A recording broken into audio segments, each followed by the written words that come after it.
제가 먼저 읽겠습니다. 한 절씩 읽을까요? 가이사랴에 고넬료라 하는 사람이 있으니 이달리아 부대라 하는 군대의 백부장이라.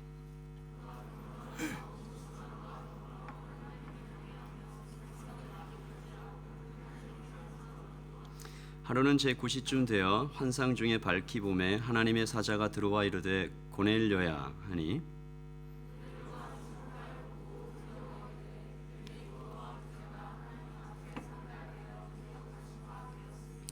내가 지금 사람들을 요빠에 보내어 베드로라 하는 시몬을 청하라.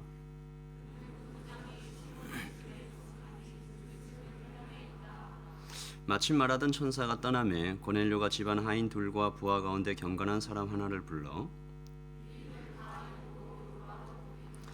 이튿날 그들이 길을 가다가 그 성에 가까이 갔을 그때에 베드로가 기도하려고 지붕에 올라가니 그 시각은 제6시더라.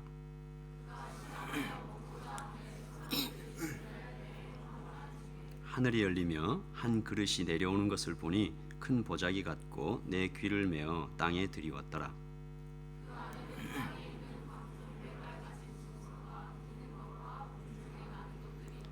또 소리가 있으되 베드로야 일어나 잡아먹으라 하거늘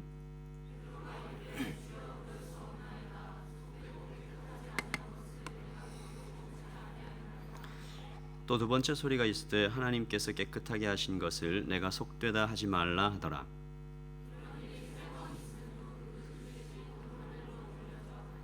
베드로가 본바 환상이 무슨 뜻인지 속으로 의아해하더니 마침 고넬료가 보낸 사람들이 시몬의 집을 쳐다 문 밖에 서서 베드로가 그 환상에 대하여 생각할 때에 성령께서 그에게 말씀하시되 두 사람이 너를 찾으니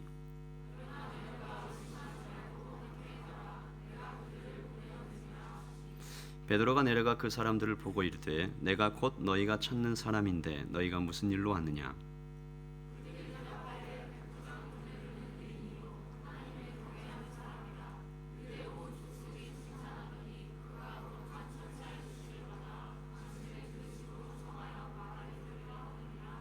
다 같이 읽읍시다. 베드로가 불러들여 유숙하게 하니라. 이튿날 일어나 그들과 함께 갈새 욥바에서 온 어떤 형제들도 함께 가니라. 아멘. 자리에 앉으시고요. 우리 앞뒤 좌우에 있는 분들과 좀 인사하시죠. 잘 오셨습니다. 환영합니다.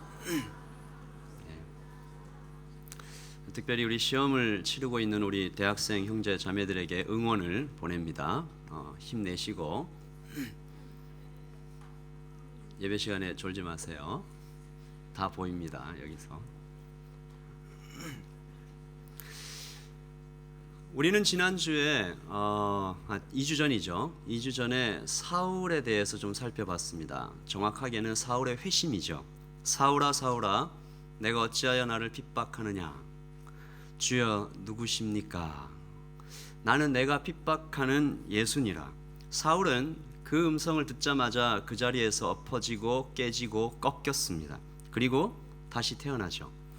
사람들이 짓는 죄 중에 가장 큰 죄가 무엇일까 생각해 봤습니다. 물론 모든 죄가 하나님 앞에 짓는 무서운 죄지만 그 중에서도 사울이 지은 죄는 좀 더 심각했죠. 하나님을 몰라보고 욕하고 핍박한 무시무시한 죄. 그러나 그런 그에게도 주님께서는 찾아오셨습니다. 영혼을 깨우시는 사랑의 채찍이 사울을 내리쳤고 사울은 마침내 변화되죠. 다시 태어납니다. 거듭난 그에게 4가지의 증거가 나타났다라고 우리는 같이 나눴는데 뭐였죠? 첫 번째, 성품과 태도가 변했고, 두 번째, 예수님을 더 알기 원하는 열정에 불타올랐고, 교회 공동체를 소중히 여기는 마음이 생겨났습니다. 마지막에 뭐였습니까? 이 복음을 전하고자 하는 그 열정이 불타오르게 되었죠. 너무 열심히 복음을 전하다가 몇 번이고 죽을 뻔합니다.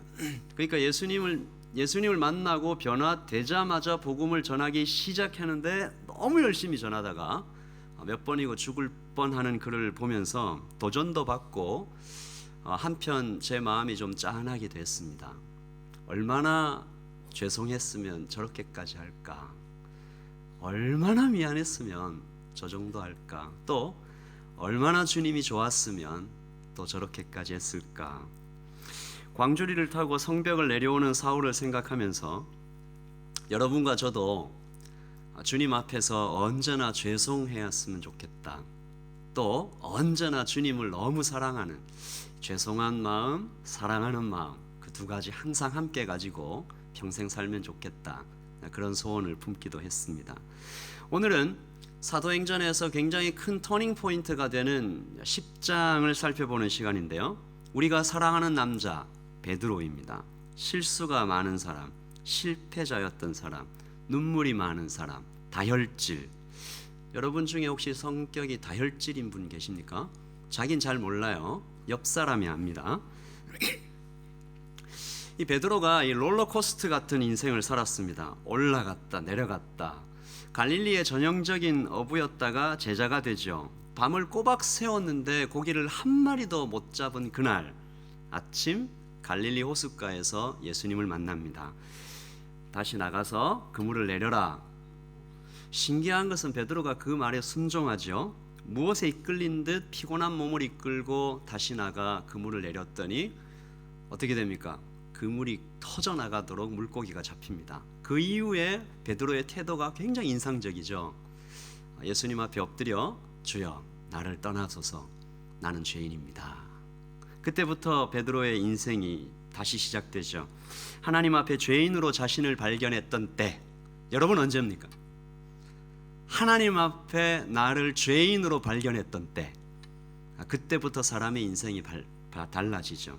내 인생 이제부터 이분을 따르리라 결심했던 때 그의 인생이 요동치기 시작합니다. 그의 인생을 통해 오늘은 이 10장, 특별히 10장을 통해 실패를 승리로 바꾸시는, 또한 실패자를 위로하시는, 그래서 설교의 제목을 이 세상의 모든 실패자들에게라고 정해봤습니다. 이 사도행전 10장을 통하여 베드로의 삶을 통하여 우리를 깨우시는 하나님의 말씀, 복음의 능력을 함께 살펴보기를 원합니다. 첫 번째, 같이 읽을까요? 시작. 복음은 실패자를 일으키시는 하나님의 위로입니다. 베드로는요 무리를 걷기도 했습니다. 사상 처음이고 마지막일 것 같습니다. 그러나 곧 빠져 죽을 뻔하죠. 그리고 또 다시 주님께서 구해 주십니다.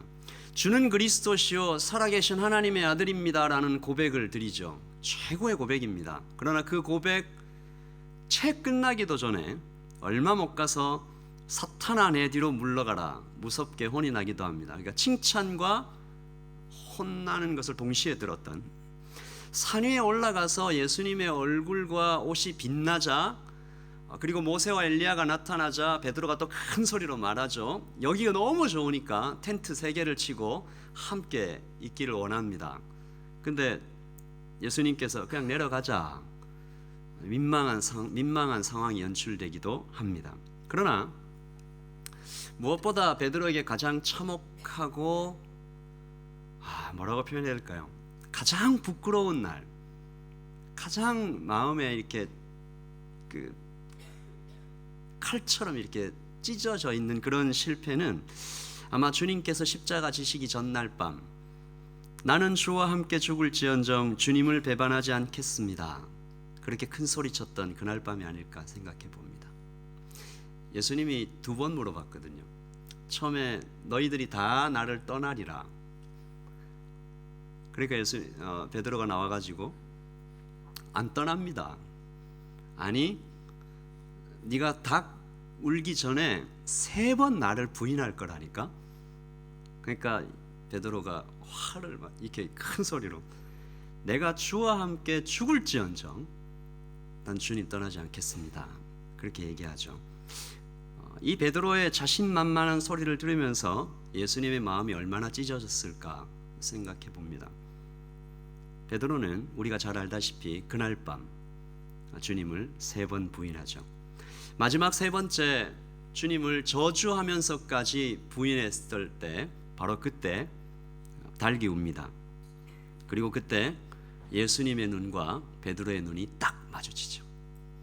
여러분 베드로의 심정을 한번 생각해 봤습니까? 누가복음 22장 61절에 주께서 돌이켜 베드로를 보시니 The Lord turned and looked straight at Peter. 주님께서 돌이켜 베드로를 보시니 베드로가 주의 말씀 곧 오늘 다굴기 전에 내가 3번 나를 부인하리라 하심이 생각나서 같이 읽어봅시다. 시작. 밖에 나가서 심히 통곡하니라. 얼마나 울었을까? 갈릴리에서 온 어부 사나입니다. 남자가 울죠. 어깨를 들썩이며 꺽꺽 소리를 내며 눈물을 한없이 흘리면서 통곡합니다. 여러분 이렇게 울어보신 적 있습니까? 가슴이 터질 것 같이 울어본 적이 있습니까? 하늘이 무너지는 것 같이 내가 너무 바보 같다는 생각이 들어서, 믿었던 그 사람이 나를 배반해서, 사랑했던 그 사람이 나를 떠났을 때, 또한 나의 실패가 너무 부끄러웠을 때, 내가 꿈꿔왔던 어떤 꿈들이 다 무너졌을 때 속이 상해서 이렇게 울어본 적이 있습니까? 아마 다 있을 것 같아요. 우리는 다 이렇게 울어봤습니다. 그래서 베드로를 보고 제가 그렇게 한번 이름 지어봤습니다. 우리가 사랑하는 남자 베드로.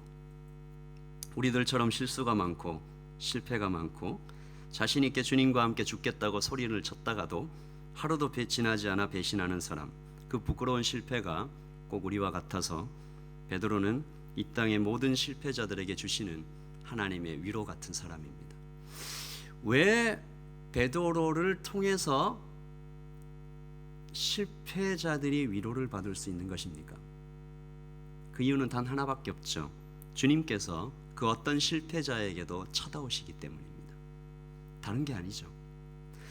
주님께서 부활하셨습니다. 그리고 그 주님의 부활이 모든 사람들에게 큰 감격이었지만 베드로가 어떻게 하죠?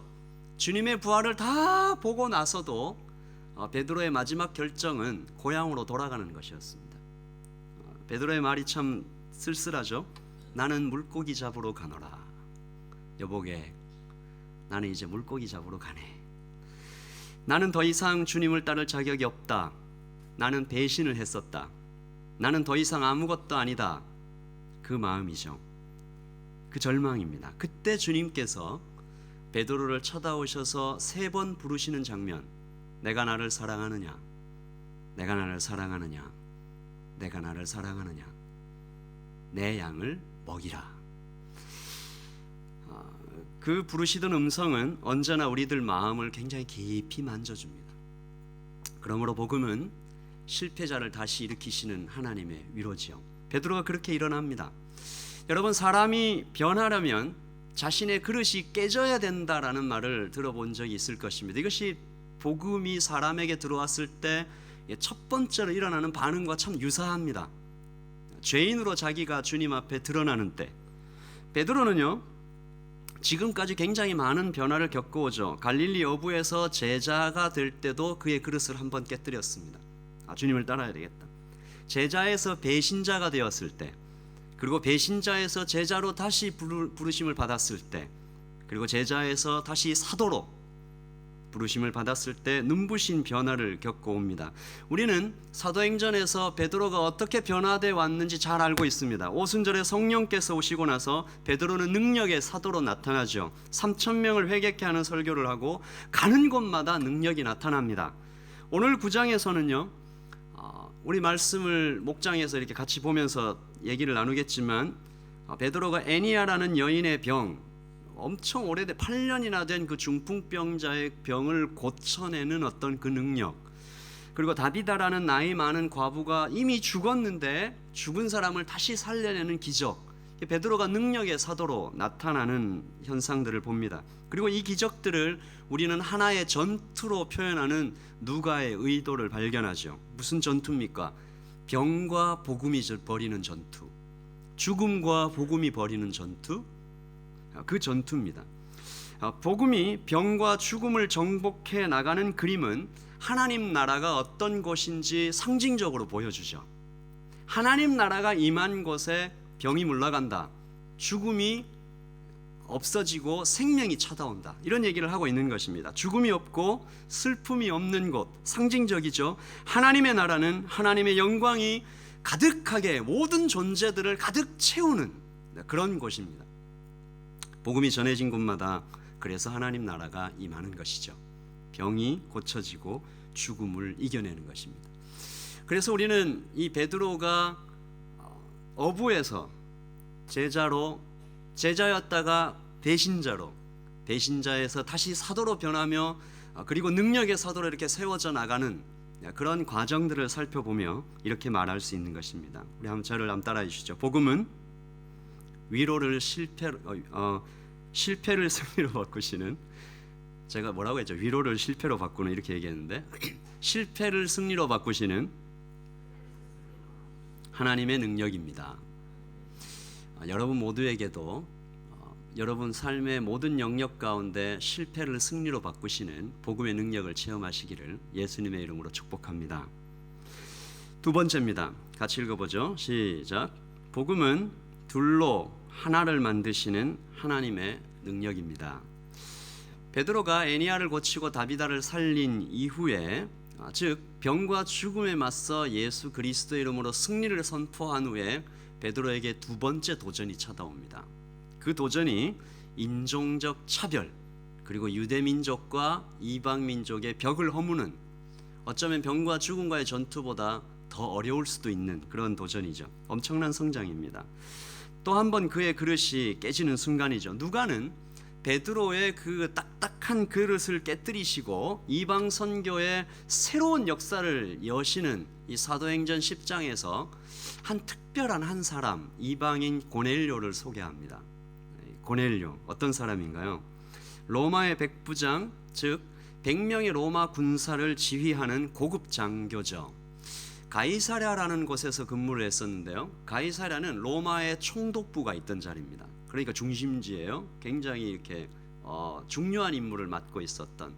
그래서 다시 말해 고넬료는 로마로부터 꽤 신임을 받는 그런 장교였다라고 볼 수 있습니다. 그런데 오늘 사도행전 10장에서 고넬료를 소개할 때 좀 특이하게, 조금 다르게 소개를 하고 있습니다. 같이 한번 읽어보죠. 10장 2절입니다. 시작. 그가 경건하여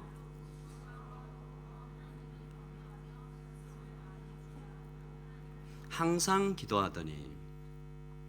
가이사랴에서 하나님을 가장 믿기 힘든 부류, 저 사람은 정말 예수님 믿기 힘들겠다, 하나님 믿기 힘들겠다라고 하는 부류가 있다면 바로 이 사람일 겁니다. 로마의 고급 장교들, 고넬료와 같은 사람들. 근데 그 사람이 믿었다는 거죠. 로마에는 많은 신들이 있었습니다. 그리고 그 신들은 고상하고 쾌락을 가져다주고 부귀, 돈을 약속하고 성공을 약속하는 그런 신들이죠. 근데 그 로마의 고급 장교가 그런 신들을 다 뒤로하고, 그리고 이것도 아니에요. 여러분 생각해봐요. 이 신들을 다 믿고 여호와도 믿고 이런 게 아니에요. 비천한 백성들이 믿는 신인데 성공과 쾌락이 아니고 순결과 순종, 그리고 only one, 하나님은 한 분뿐이다 라고 얘기하는 그분을 로마의 고급 장교가 믿는다. 굉장히 어려운 일입니다. 다른 걸 다 포기하는. 거기에다가 고넬료는 자기 돈을 사용해서 고아와 과부들을 섬기고 있는 거예요. 이것은 마치 북한의 한 고급 장교가 북한의 지하 교회들을 이렇게 돕고 또 예수님을 몰래 믿어가면서 이렇게 신앙생활을 하고 있는 장면과 좀 유사하다고 할 수 있습니다. 똑같진 않지만. 그래서 그의 집은 마치 교회 같았습니다. 그의 가족과 일하는 사람들까지 모두 하나님께 기도드리고 있는 장면. 이 사도행전 10장 2절은 이 10장 2절을 읽는 유대인들에게 충격적인 모습으로 다가옴과 동시에 누가가 이 10장 2절을 통해서 유대인들을 고발하고 있는 거예요. 유대인들이 어떤 점을 고발하고 있습니까? 강도 만난 이웃을 정성을 다해 도와주었던 선한 사마리아인의 이야기에 나오는 레위인과 제사장처럼 강도 만난 이웃을 두고 지나쳐가는 그런 레위인과 제사장들을 고발했던 예수님의 이야기, 그 이야기에서처럼 이 바리새인과 제사장들을, 특별히 유대인들을 꾸짖는 거죠. 예수님 살아 계실 때, 이 땅에 계실 때 바리새인과 제사장들을 혼내줬던, 꾸짖었던 세 가지 죄가 있습니다. 그게 뭐냐 하면 예수님께서 이렇게 얘기하셨죠. 바리새인들에게 너희는 하나님을 두려워하지 않는다. 두 번째, 너희는 가난한 사람들을 괴롭히고 있다. 세 번째, 너희는 형식적인 예배만 드리고 있다. 이 세 가지가 고넬료에게서 완전히 역설적으로 나타납니다. 고넬료는 하나님을 경외하고 있죠. 가난한 사람들을 구제하고 있죠. 진실한 기도를 드리고 있었습니다. 진정한 예배죠. 이 이야기를 통해 고넬료를 통해 유대인들을 고발하는 누가의 의도를 우리가 볼 수 있습니다. 고넬료의 이 이야기를 듣는 유대인들이 얼마나 부끄러웠을까, 화가 났을까 생각해 볼 수 있죠.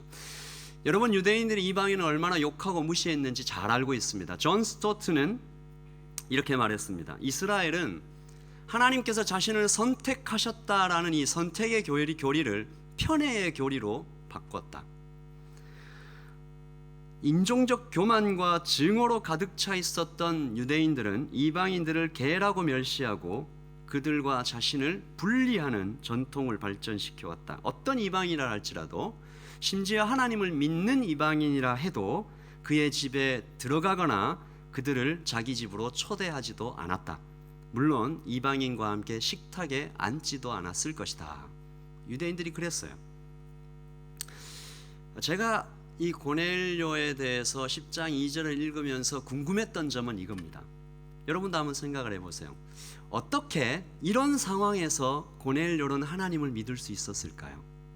생각을 해보면 고넬료는 로마 정부로부터도 그리고 유대인으로부터도 환영받지 못하는 사람이 된 거죠. 하나님을 믿는 그 결정을 하는 그 순간부터 고넬료는 출세는 포기한 겁니다. 그리고 유대인들로부터도 개라고 멸시를 받는 그 위치에 있게 됨을 그는 자동적으로 알았을 거예요. 그런데 어떻게 고넬료는 진심으로 하나님을 경외하고 유대인 과부들과 이 사람들을 돕고 그리고 그의 가족들까지 다 함께 하나님을 경외하는 그런 영향력을 끼치며 어떻게 하나님의 눈에 이렇게 기쁨을 주는 그런 사람으로 나타날 수 있었을까? 사랑하는 청년 여러분, 이것이 바로 이 땅을 사는 그리스도인, 바로 우리들의 정체성입니다. 아이덴티티. 하나님을 얻고자 이 땅의 것을 포기하는 삶. 고넬료를 통해서 우리에게 보여주시고자 하는 하나님의 말씀은 바로 이것이죠. 주님 아니면 그 어디에서도 소망을 찾을 수 없는 사람, 그리고 주님 때문에 손해보고 핍박받는 것을 오히려 기뻐하는 사람들, 사도들에게서 그게 나타나잖아요. 사도들이 공회에서 예수님의 이름 때문에 핍박을 받았어요. 받으면서 공회를 빠져나가는데 뭐라고 기록되어 있습니까? 주님의 이름 때문에 핍박받는 것을 오히려 기쁨으로 여겼다. 영광으로 여겼다. 이것이 그리스도인의 아이덴티티입니다. 오늘 하나님은 이 특별한 사람, 하나님께서 오랫동안 준비시켜 오셨던 이 고넬료라는 특별한 사람을 통해서 둘로 하나를 만드시는 복음의 아주 신비로운 능력을 이 땅에 나타내십니다. 기적이죠. 고넬료에게 하나님의 사자가 찾아옵니다. 10장 3절입니다. 같이 읽읍시다. 시작. 하루는 제9시쯤 되어 환상 중에 밝히 봄에 하나님의 사자가 들어와 이르되 고넬료야 하니, 고넬료가 주목하여 보고 두려워 이르되 내 기도와 교제가 하나님 앞에 상달되어 기억하신 바 되었으니 The angel answered, Your prayers and gifts to the poor have come up as a memorial offering before God. 하나님께서 너를 기억하고 계신다. 고넬료가 받았을 감격을 한번 상상해 보세요. 하나님께서 너를 잊지 않으셨다. 너 로마로부터도 핍박받지? 유대인으로부터도 그런 대접받지? 그러나 하나님께서 너를 기억하고 계신다. 하나님을 얻고자 이 땅의 것을 포기할 줄 알았던 고넬료에게 하나님께서 주시는 위로입니다. 하나님께서는 고넬료에게 한 가지 명령을 주시죠. 베드로를 찾아가 봐라. 고넬료가요 즉시 순종합니다.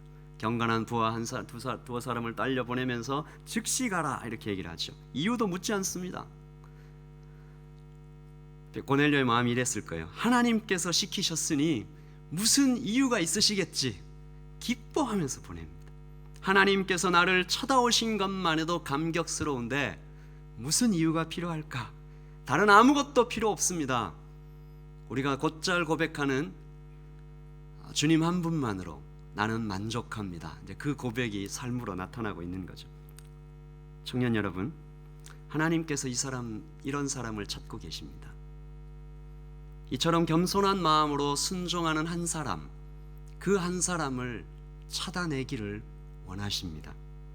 그리고 그 사람을 통해 둘로 하나를 만드는 기적을 일으키기를 원하십니다.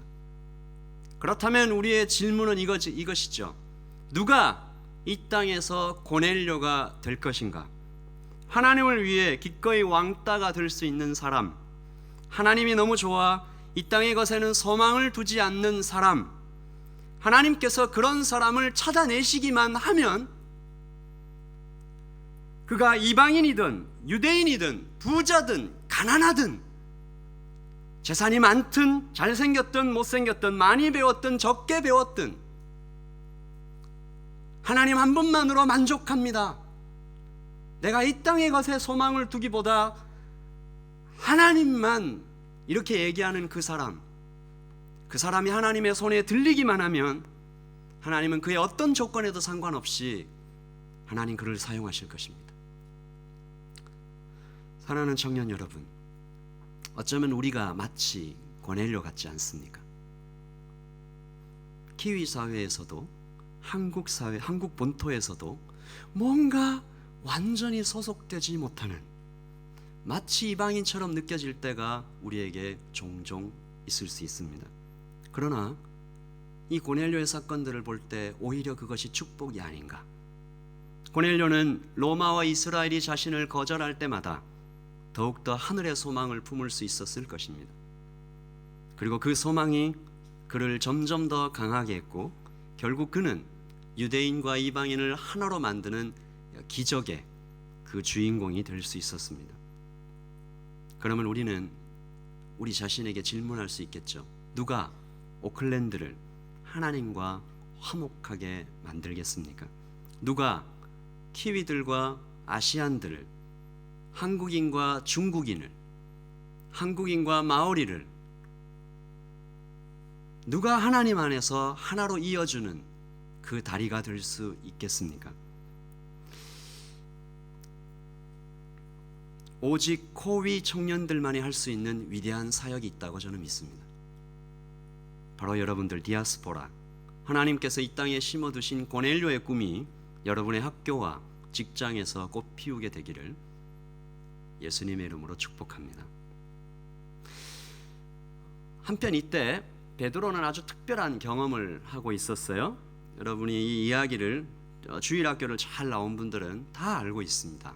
주일학교 때 선생님이 주시는 과자에만 관심을 두지 않고 그 어린 나이에도 내가 말씀을 배워보리라, 그렇게 전심으로 주일학교를 다녔던 사람들은 다 잘 알고 있는 이야기예요. 10장 10절입니다. 시장에 먹고자 하매 사람들이 준비할 때 황홀한 중에 하늘이 열리며 한 그릇이 내려오는 것을 보니 큰 보자기 같고 네 귀를 메어 땅에 들이웠더라. 그 안에는 땅에 있는 각종 네 발 가진 짐승과 기는 것과 공중에 나는 것들이 있더라.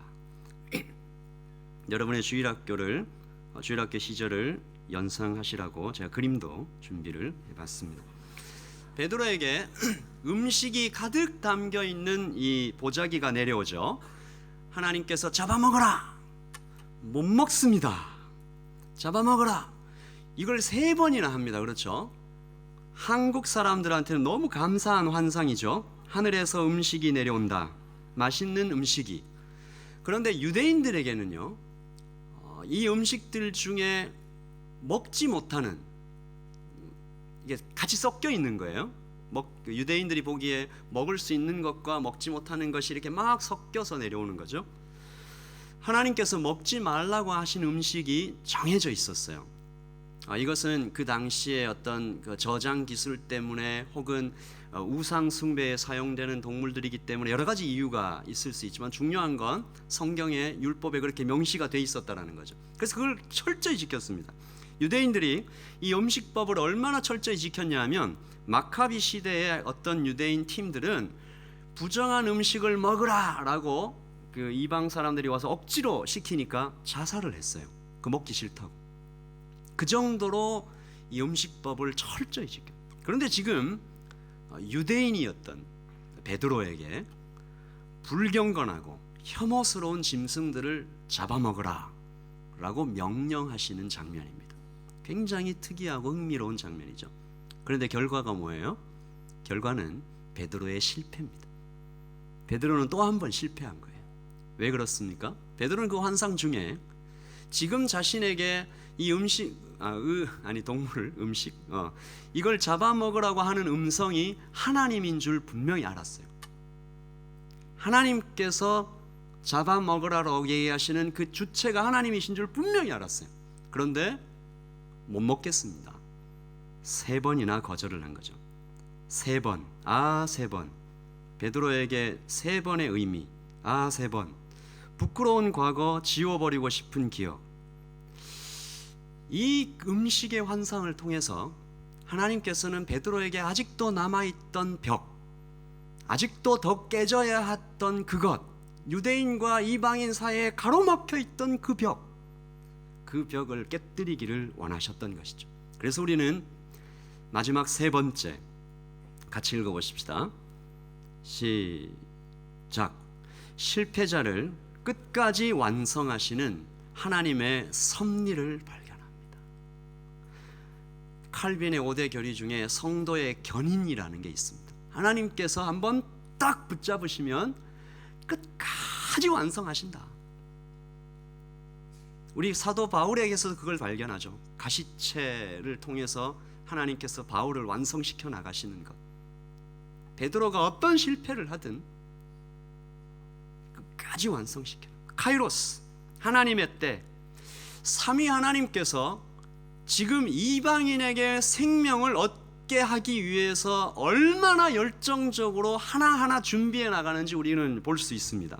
이것을 섭리라고 합니다. 하나님께서 친히 준비해 가신다. 여러분의 삶에도 그 섭리가 임해 있는 거죠. 그걸 빨리 깨달으면 빨리 깨달을수록 여러분이 행복한 것입니다. 여러분이 섭리 가운데 있는 거예요. 우리 말씀을 좀 보면요, 하나님께서 고넬료를 준비시키시죠. 고넬료는 누군가에게서 복음을 들었을 것입니다. 하나님을 알았겠죠. 성령께서는 고넬료를 감동시키시고 진리가 무엇인지 알게 하시고 왕따를 당할 위험을 각오하면서까지 로마 백부장의 신분으로 식민지의 종교를 받아들이고 지배해야 할 백성들을 사랑으로 돌보게 하십니다. 그리고 환상을 보여주셔서 욥바에 있는 베드로에게 사람을 보내게 하시죠. 보낼 사람도 준비되어 있었습니다. 경건한 부하. 그들이 욥바로 내려가는 동안 베드로에게도 하나님께서 준비시키시는 일이 있죠. 점심때 기도하러 올라가고 있었습니다. 배가 고팠다고 기록되어 있죠. 그때 보자기 내려왔습니다. 배가 안 고팠으면 주님 배가 안 고픕니다 이렇게 얘기할 수 있었을 텐데 빠져나갈 구멍이 없도록 주님께서 보자기는 몇 번 내려옵니까? 3번. 바로 그때 고넬료의 부하들이 도착을 하죠. 성령님께서 이 타이밍을 맞추시려고 얼마나 애를 쓰셨을까? 저는 재미있는 생각을 해보았습니다. 빨리 가려고 하면 발을 걸어서 넘어뜨리셨을까? 느리게 가면 바람을 보내어 등을 떠미셨을까? 마침 그때, 딱 그때, 카이로스의 때 그 사람들이 도착을 하죠. 10장 17절입니다. 베드로가 본 바 환상이 무슨 뜻인지 속으로 의아해하는 그때 마침 고넬료가 보낸 사람들이 시몬의 집을 찾아 문 밖에 서 있었다. 마침 그때 원어 성경에서는요, behold라는 단어가 써 있어요. Behold, the man which was sent. 보라, 그 사람들이 딱 도착했다. 그리고 드라마틱한 광풍경 하나가 성경에는 기록되어 있습니다. 10장 23절입니다. 같이 읽죠. 베드로가 불러들여 유숙하게 하니라. 이튿날 일어나 그들과 함께 갈새 욥바에서 온 어떤 형제들도 함께 가니라. 무슨 얘기예요? 그 집에서 세 팀이 함께 자고 있었다는 얘기예요. 유대인 베드로, 그리고 유대인들에게 그 멸시받았던 가죽쟁이 시몬, 그리고 더 멸시받았던 이방인들, 이 세 팀이 한 집에서 하룻밤을 잤다라는 겁니다. 아름다운 밤. 이날 하늘은 숨죽이고 천사들은 바삐 움직이며 삼위 하나님은 기쁨을 이기지 못하셨을 것입니다. 아마 그들은 그 밤이 얼마나 대단한 밤인지 깨닫지 못했을지도 모릅니다. 그날을 위해 창세 전부터 삼위 하나님께서는 얼마나 열심으로 준비해 오셨는가. 우주가 창조되기 전 시간도 없고 공간도 없었던 그때에 아버지 하나님께서 내가 사람을 만들어야겠구나 라고 의도하셨던 그 마음이 들렸을 때 아들 하나님께서는 즉시 그럼 제가 죽어야 되겠군요. 네, 그렇게 하겠습니다 대답하셨던 그때부터 그렇게 시작된 선교의 꿈은 베드로가 주님을 부인했던 그 참혹한 밤도 의미 있게 하셨던 것입니다. 그러므로 이 기적 같은 이방인 선교의 시작은 단지 베드로의 어떤 신비로운 경험에서 비롯된 것이 아니라 이미 창조 전부터 계획돼 왔던 것이죠. 스데반이 돌을 맞고 죽어가던 날 그 곁에 서 있던 사도 사울이 마음에 큰 충격을 받던 그때부터 다메섹 내려가는 길에서 나는 내가 핍박하는 예수다라는 음성 앞에 산산이 무너지던 그 밤, 그날 밤과 이날 밤이 연결이 되어 성령님께서는 새로운 역사의 문을 열어 젖히고 계시는 것입니다. 그 문은 부활의 문입니다. 불가능이 가능케 되는 문입니다. 은혜의 문이죠. 그러므로 이 사도행전을 후회라도 읽게 될 모든 독자들이 이 사도행전 10장을 보면서 얼마나 놀랐을까. 야, 이건 기적이다. 과거의 한 짓을 봐서는 절대로 불가능한 사람을 복음의 은혜 안으로 불러들이는 장면, 신분과 혈통으로는 절대 불가능한 사람이 자신의 난 것을 바꿀 수가 없잖아요. 자기가 누구 밑에서 태어난 것을 바꿀 수가 없잖아요. 민족을 바꿀 수가 없잖아요. 그러나 그 모든 것을 허물고 복음의 은혜 안으로 들어오라 라고 부르시는 그 기적의 문. 우리는 오늘 이 기적의 문이 어떻게 열리게 되었는가? 물론 성령님께서 하셨죠. 하나님께서 다 하셨죠. 그러나 우리는 여기에 주목하는 것입니다. 그때에 그 사람이 거기에 있었다라는 거예요.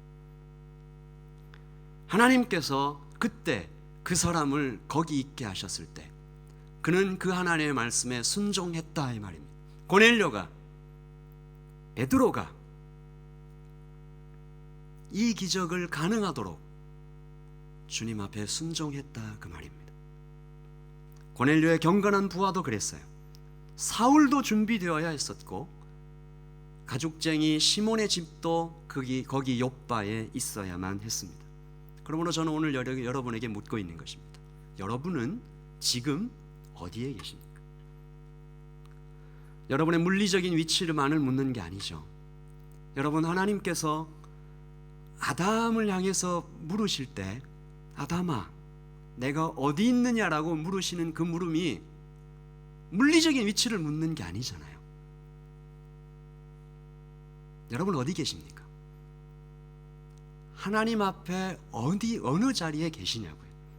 하나님께서 원하시는 곳에, 그곳에 여러분의 마음과 몸이 있으십니까? 물론 거기에 있고 싶은데 자꾸 실패한다 라는 우리의 변명이 있을 수 있습니다. 그러나 그 실패도, 그 사도 베드로의 무수한 실패도 이 기적을 열기에 반드시 필요했고, 그 실패도 하나님께서 승리로 바꾸신 것처럼 오히려 그 실패들이 없었다면 그 유대인들의 딱딱한 마음이, 베드로의 돌 같은 마음이 결코 열리지 않았을 것이라는 걸 우리가 생각해 볼 때 우리는 우리의 무수한 실패도 사용하시는 하나님 앞에 겸손해야 할 것입니다. 베드로의 말을 좀 들어보십시오. 고넬료에게 복음을 전하고 있는데 이제 베드로가 다 무너진 거예요. 그 세 번의 환상도 봤죠. 마침 딱 도착하죠. 왔는데 동일하신 성령께서 고넬료에게 이르신 말과 지금 자기가 들은 말이 딱 일치하죠. 급히 갑니다. 급히 가서 고넬료의 집에 도착을 하니까 고넬료가 온 집안 사람들을 다 모아놓고 베드로를 기다리고 있죠. 거기에서 복음을 전하는데, 복음을 예수 그리스도의 죽음과 그 부활과 구약과 연결해서 이렇게 다 전하고 있는데, 이 메시지가 막 끝나기도 전에, 미처 끝나기도 전에 거기에 성령께서 임하시는 것입니다. 베드로가 이렇게 얘기합니다. 그때 10장 47절입니다. 시작. 이에 베드로가 이르되 누가 능히 물로 세례 베품을 금하리요 하고. 아멘. 이게 무슨 말입니까? 하나님께서 인정하셨는데 사람의 전통이 무슨 말이냐? 내 생각이 무슨 소용이냐? 하나님께서 성령을 보내주셨는데 우리가 지금까지 생각했던 그 모든 것들 붙잡고 있을 이유가 없다. 마치 이것은 사울이 변화되던 그날 밤과 비슷한 거예요. 사울이 자신의 모든 인생의 그 모든 경험과 모든 교리와 그 어떤 모든 집합을 다 사용해서 예수님을 죽이러 다닐 때 예수님 나타나셔서 사실은 내가 하나님이었다 라고 얘기할 때 그의 모든 과거의 것들을 다 무너뜨린 것처럼 베드로도 그랬다는 말이에요. 하나님의 성령이 우리가 오순절날 그 마가의 다락방에서 경험했던 그 성령님과 똑같이 그들에게 임했는데 무슨 이유가 필요하냐? 그리고 그들에게 기도해 줍니다. 세례를 주죠. 우리는 이 장면을 보고 예전의 베드로를 상상해낼 수가 없는 겁니다. 완전히 변한 거예요. 누가 이 장면을 보고 3번 주님을 부인하러 가던 날 밤에 베드로를 상상해낼 수 있겠습니까?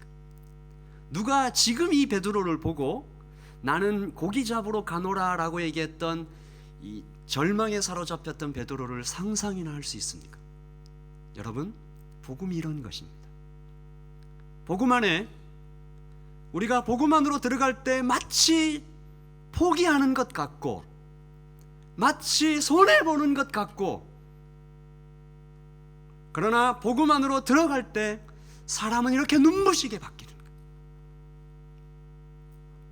자신 혼자만 바뀌는 게 아니죠.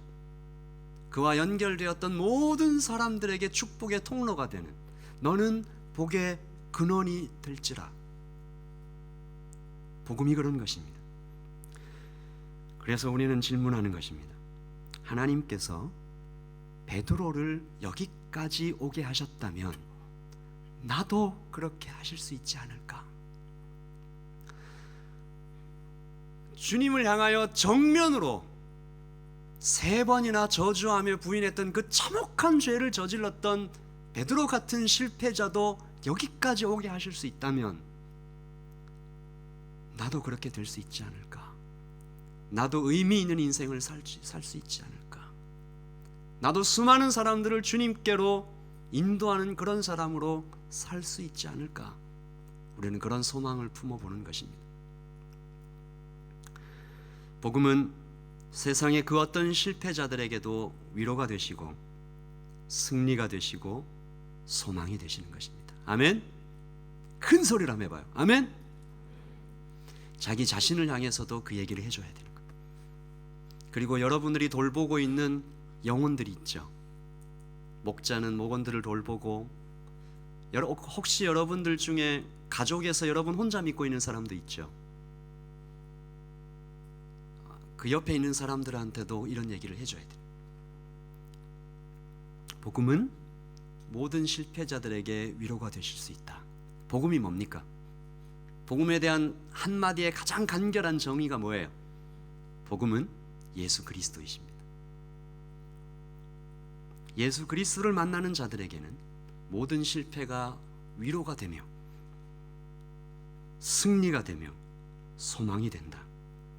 또한 복음은 끝까지 추격하시는 하나님의 섭리가 된다. 그러므로 무엇입니까? 날마다 예수님을 바라보며 끝까지 견디는 자, 그 소망을 품는 자는 결국 하나님께서 귀하게 사용하실 것이다. 여러분에게 도전합니다. 고넬료가 되십시오. 복음으로 둘로 하나를 만드시는 기적이 여러분의 삶을 통해서 일어나기를 바랍니다. 여러분이 왜 거기에 있는가 깊이 생각하시고, 하나님께서 나를 왜 오클랜드에 두셨는가, 왜 이 학교에 두셨는가, 나를 왜 더니든에, 왜 크라이처치에, 나를 왜 이 메디컬 스쿨에, 왜 하나님께서 커머스를,